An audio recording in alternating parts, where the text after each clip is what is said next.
Hi, and welcome back to Two Crasians, the Asian American podcast where the Joy Luck Club meets drunk history. I'm your host, Cindy Yap. And I'm Nancy Lee. Happy American New Year, my Oriental sister. Hey, welcome. Welcome to 2018. So, let's just get into this. It's 18, and we got a bunch of things to talk to you guys about. Our main topic for today's episode is about love, dating, romance, and all that, finding that real special one. Ooh. Put his hand out. I feel like it's like one of those Marvin Gaye, that singer that does all those like sexual songs. It's about love and romance. Yeah, I would love Marvin Gaye to be saying this. Except you don't. You have me, Enya. So anyway, I'll take it. As we always do, we're going to go way back to the beginning to see how this all kind of came about in this upbringing of a teenage way to, romance of love. But first, let's share our hams. Hams are hella Asian moments or anything that makes you stop and say, dude, that was hella Asian. So Nancy, did you have a ham you want to share? Actually, I'm doing it right now. I think the most ham moment you can ever think of is that Asian women in particular are very resourceful. And so in my apartment, I sit on these like cylinder benches at my bar stool so I can like sit up and whatnot. But my feet don't hit the ground. So I'm like, gosh, I wish I had a step stool. But I don't have a step stool and I have very limited space in here. So I was just like, I can get the toilet stove. Or AKA squatty potty. So I'm using my squatty potty, AKA toilet stove, as a footstool in my apartment while I'm sitting at the bar. And it's also perfect because the seat I'm sitting on is cylinder. So it has that roundness for the toilet as well. So it kind of is actually even better than a step stool. I think it's perfect. If you didn't hear our past ham, in which my mother calls a squatty potty toilet stove, that's what we are referring to. Yeah. So from now on, code for squatty potty is toilet stove. What about you, Cindy? What was your ham moment? I have a ham that happened a little while ago. I'm still kind of confused about it. But I was at a bar with my friends, and one of them kind of had a crush on the bouncer. He's this Filipino guy, and he's like, we were trying to guess, like, how old is he? One person was like, he's so young, he's a baby. I was like, you can't tell because he's Asian. To our horror, he was standing behind us listening to us just debating it. No. And how did you guys we just were drunk. We were drunk off our asses. And he was like, I'm in this age, I forget what, 20 something. And we were like, I want to die inside my body forever and live inside the husk. But I tried to like make light of it by going like, Asians, like you can't tell because like we look young, something to that effect. I was like, yeah. I was like pointing like you and me, like I'm trying to find commonality between us. And I'm like, hey, human, I'm trying to relate to you. Because Asians, we can't tell. And he goes, I'm not Asian. And I'm like, okay. And he's like, I'm Filipino. I was all, okay. Like, to my knowledge, Filipinos are Asian because like the Philippines are in Asia. I mean, we all know that, like, there's been colonization. Like, we all know this, but, like, you're still, like, technically in Asia, so you're Asian. Like, that's what I thought, okay? I later, like, told this to a Filipina girlfriend of mine, and she was like, I hate that. She's like, that's my pet peeve when people say that we're not Asian. Like, we're Asian. Like, so that's her opinion. This guy obviously has a different opinion. One, yeah. What do you think about that? Do you think Filipinos are Asian? Well, I've always said that they're the mixed race of the Asian community because they're really Spanish and Asian mixed. But yeah. I think Filipinos are definitely considered Asian. That's what I think too. Anyway, that's my ham. It's like an open-faced egg sandwich. I don't know what to make of it. I'm still pondering it.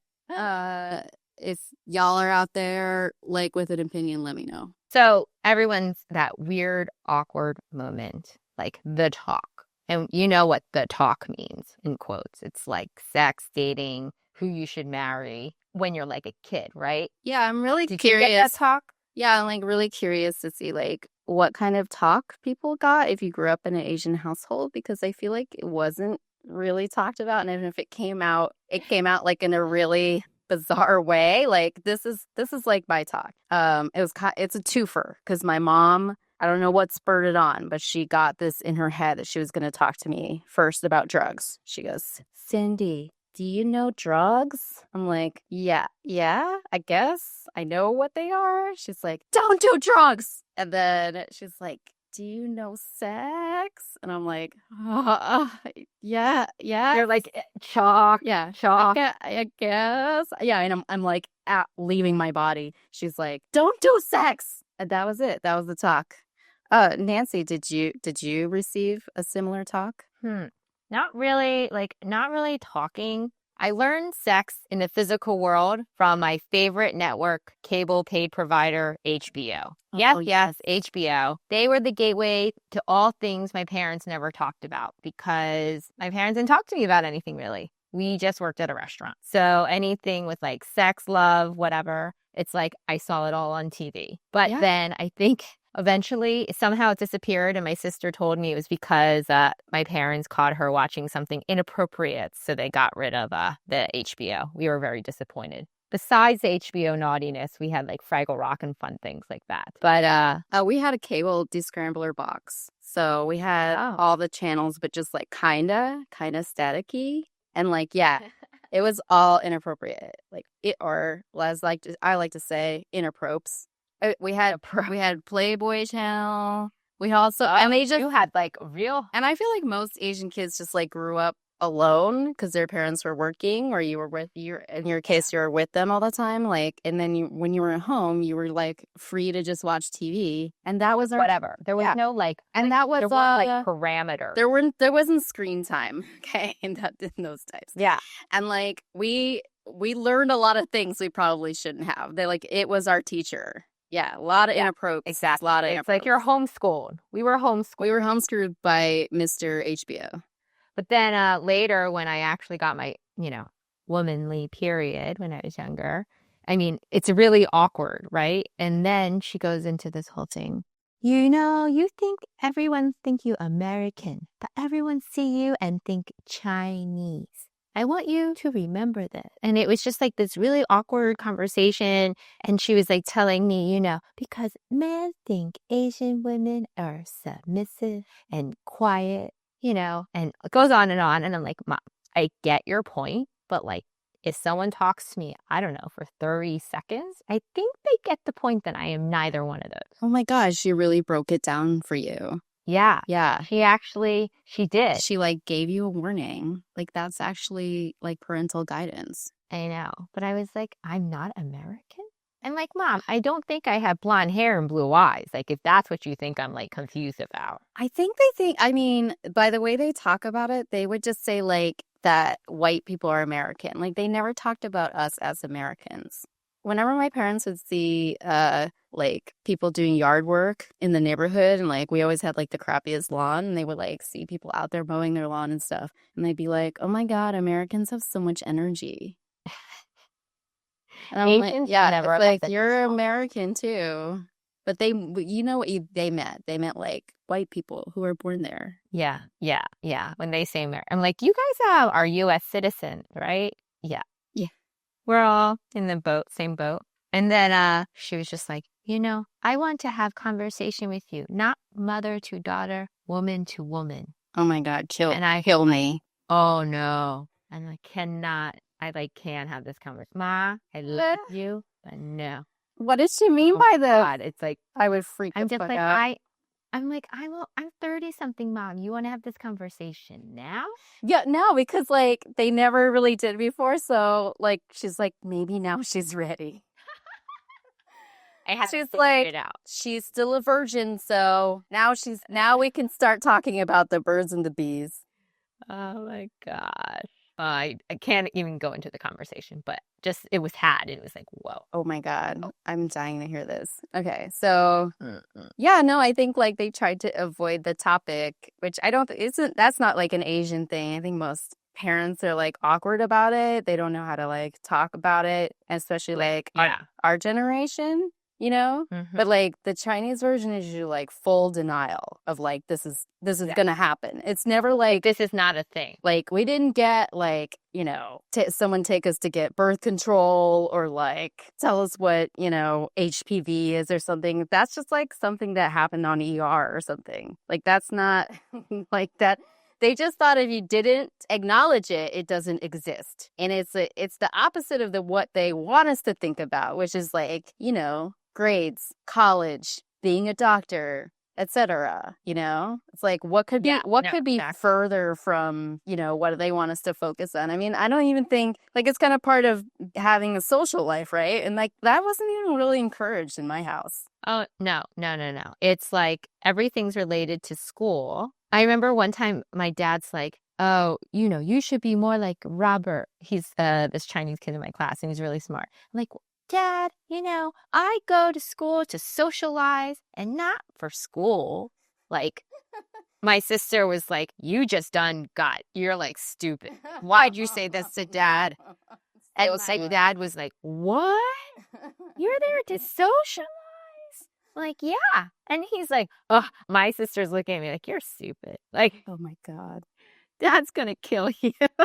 Never admit that. I know. I But I know. think it But I just really, think you're right. It's really, they don't encourage like socializing as a priority. yeah, and it like it is kind of like an important skill to have. Like now that we're older and kind of like more research has come out and it's just like a little more obvious that it's like a job skill. Well-rounded. Yeah, well-roundedness. Need to be. No, but no, they just wanted, you know, the more attention was paid to that, then the less attention to them is being paid to like books, for example, you know? Oh, Yeah. oh yeah. I went to mock trial camp. That is That's how I got out of the house. That's a nerd badge of honor. Oh, Yeah. And I went to entrepreneurial camp. Come on. Like, Yeah. I did anything to get out of my I did a thing to build robots. And I would do I would do like sciencey things like that. I had no idea. Yeah. You're into science, huh? Yeah. But like you, a lot of our Crasian sisters that we kind of reached out to, they're still working on some of their feedback, but overall, they all said, what do you mean having a conversation about sex with your parents? It just didn't happen. Exactly. They're like, I don't know what you're talking about. Like, it never happened. I think they're probably like you and me, like HBO was our teacher. Yeah. You know? That's kind of sad. But I also think it's funny because like there's so TMI about everything else. Like, yes, I had a full nude household. I had pooping on the toilet, naked, door open. And it's like the body is not a shameful thing. And it's not like they don't talk about it. Like they'll talk at length about, you know, every kind of gross bodily function. Like mine's more like about like bodily functions. Yeah. My family loves to talk about. Yeah. Like every type of thing. In graphic detail, but like sex doesn't exist. How did we get here? Don't worry about it. Mom and dad laid in bed and magically you appeared. Right. Not. So, talking about our loving parents, did they ever actually give you like eventually get there and give you advice like as you were like looking for a partner? Other than don't do sex, don't do drugs. They never told us that we had to marry like a Chinese person, if that's what you mean. Like they never told us really what kind of person like we should be looking for. I could think that also falls under, you know, like those aren't books. So we don't talk about that. You know. It's probably because you're not a 37-year-old single woman. Well, then you're in your full maturity and you're ready for the talk. Yeah. It's like now they try to give me some advice, but they I remember like dating and my dad would be like, you know, I like Jewish. I'm like really? Like Jewish guys for you to date? Yeah. Well, first of all, I grew up in a very Jewish town. If anyone knows who's listening, Huntington Valley, Pennsylvania. It's in the suburb of Philly where there's a lot of Jewish communities, and my school is predominantly Jewish. And so my dad was just like, you know, Jewish, very good. They like same things, Chinese, money, family, education, you know, very important. And I was like, okay, well, that's great. I'm like, I think my dad already threw out, like, he didn't even bring up the Chinese factor because it wasn't even fair. Like, there were no Chinese people in my school. Most of the Asians, if there were any, were Korean. And that goes into the whole other Asians besides Chinese. Yeah, I Like wonder if like, do you I think like they prefer like top choice is like your same Asian race. Second choice is a white person, but they prefer a white person over a different Asian race. Don't you think that's true? yeah, I don't know yeah, why. because They just are like, they were it'll fighting never each work. other all the beginning. Like, hello, like the Chinese, Korean, and Japanese were trying to be like the superpower of Asia. I mean, And like we were taught to hate like every other race. hate's a strong word. Oh. Maybe just know that, but there's definitely distinctions. Like my parents never told me outright that we're better than other ones, but the way they talked about it, you're just like, you're completely judging them. Oh, yeah.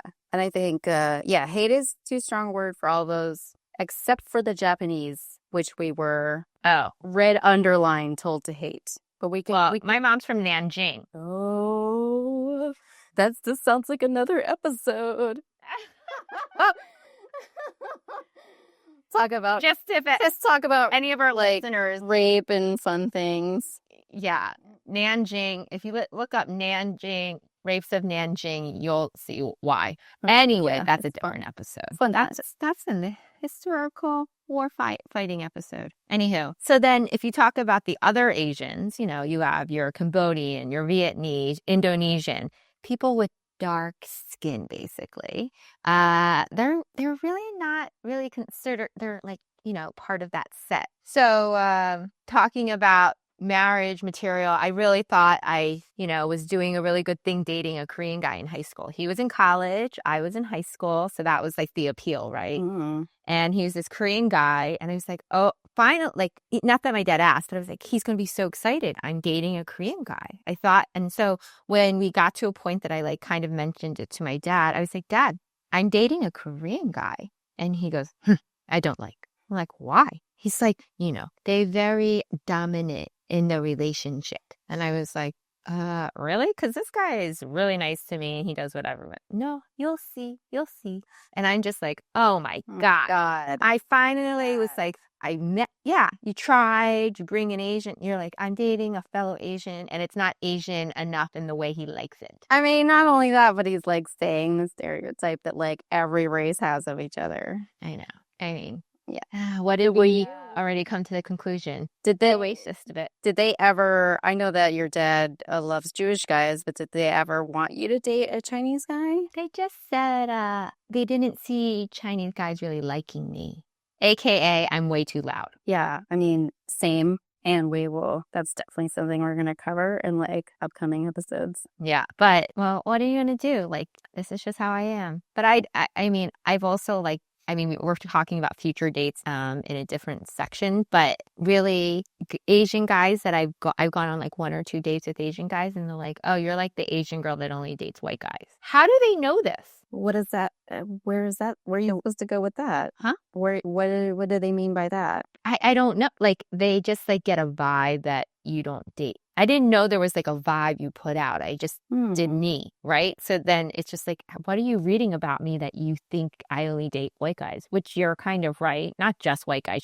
I just don't date Asian. Yeah, not on purpose. But it's just like I feel like I'm the same. Like I feel like you're pre-rejecting me based on this idea that I'm going to reject you. That's like stupid. Yeah. Like I'm going to hate you first. Yeah. Dislike you first. Huge topic we will get to. So there you have it. Just a little tidbit into the lives of our upbringings in our American-born Chinese house. We learned nothing about sex and we basically learned everything through HBO. So we'd like to give a big shout out to HBO for homeschooling us about, the big. It's not TV. Thanks HBO. Thanks pay-per-view, the Spice Channel. Or Cindy's Scrambler. I want to thank the Scrambler. I want to thank the video store I worked at when I was a kid.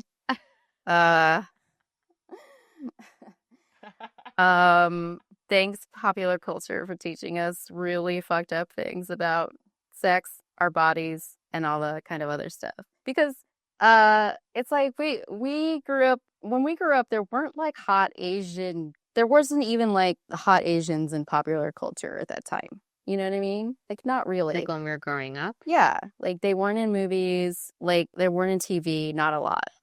So like we didn't even have the pleasure of seeing, you know, your geishas, your Vietnamese prostitutes, your, you know, supernatural dragon ladies. Okay, well, we did. Big Trouble in Little China. Whoop, favorite movie. But anyway, next episode, we're going to get into what happens when these clueless people start dating. And we would like to thank you for listening. And if you have anything to share, we would love to hear from you. Please tweet us at Two Crasians. Hit us up on Instagram, Facebook, Two Crasians. And thanks a lot. Thanks, guys. Woo!